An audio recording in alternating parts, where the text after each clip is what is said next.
So the pond is Ang tawag? pond. Anong pan? Pond. Anong spelling? Wait. Ay? At the end, what is this called? Pond. You need to listen to me very carefully. How do you spell? Mom was Don't go anywhere near the embassy. Pon? Manalo? Anong pan? Pon? I don't know. Oh, next. It can only go one or two blocks, and it can't go sideways.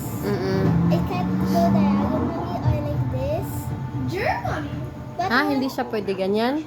Hindi pwede? it will, like when you're here, you can do this or this.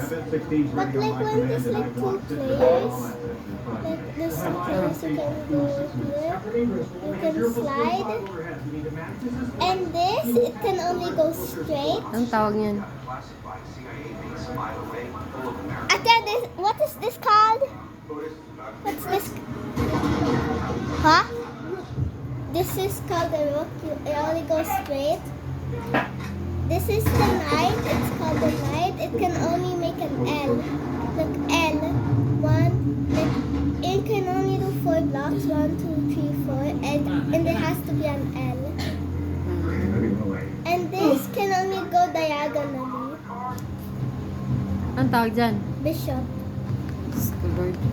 This is the king. He can only go 1 block. The queen can go like any direction, and she can do like any block. What are we waiting for? And they're the same. Like here. So that's all the characters. Susuyo. Tama, kabaluan na. Oy, Yeah. sino nagturo sa'yo? No, I guess Hey, no. seriously, guys?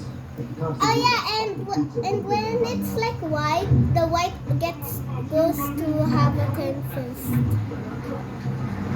Yeah. Ganun? Yeah. Yeah. Yeah. Hindi. Okay, me first.